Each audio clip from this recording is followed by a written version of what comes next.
போன வீடியோல நாம ஸ்டாட்டிஸ்டிக்ஸ் பற்றிய ஒரு அறிமுகத்தை பார்த்தோம். இந்த வீடியோல வாங்க டேட்டாவின் வகைகள் பற்றி பார்ப்போம்.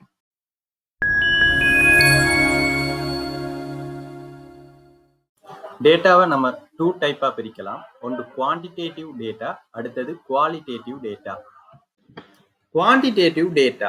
Quantitative data are data represented numerically, including anything that can be counted, measured, or given a numerical value. அதாவது குவான்டிடேட்டிவ் டேட்டா என்றால் எமது அன்றாட வாழ்க்கையில நம்மளால எண்ணக்கூடிய, அளவிடக்கூடிய, மதிப்பிடக்கூடிய பெறுமதிகளை கொண்டிருக்கிற டேட்டாவை தான் சொல்லுவோம் குவான்டிடேட்டிவ் டேட்டா. ஒரு வகுப்புல படிக்கிற மாணவர்களுடைய எண்ணிக்கை, ஒருவருடைய வெயிட், அதே போல ஒருவருடைய ஷூ சைஸ், இன்றைய நாளுடைய சூழல் வெப்பநிலை, ஒரு பொட்டில்ல இருக்கிற சோடாட அளவு, இது எல்லாமே குவான்டிடேட்டிவ் டேட்டாக்கு example. Qualitative data. It is concerned with qualities or characteristics and provides insights into attitudes, behaviors, opinions, and motivation of individuals or groups.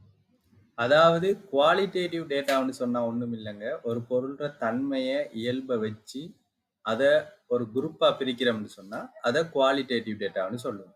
அதாவது குவான்டிடேட்டிவ் டேட்டாக்கு எண்கள், பெருமானங்கள், அளவீடுகளை வச்சு பார்ப்போம்.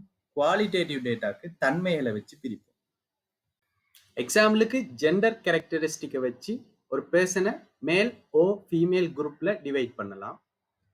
அதே போல ஒருத்தர் செய்யற வேலை என்ன, ஒருவருடைய நேஷனாலிட்டி அண்ட் அவருடைய ரேசஸ், வீட்டுல நாம வளர்க்குற பெட்ஸ்ட வகைகள், இது எல்லாமே குவாலிட்டேட்டிவ் டேட்டா தான்.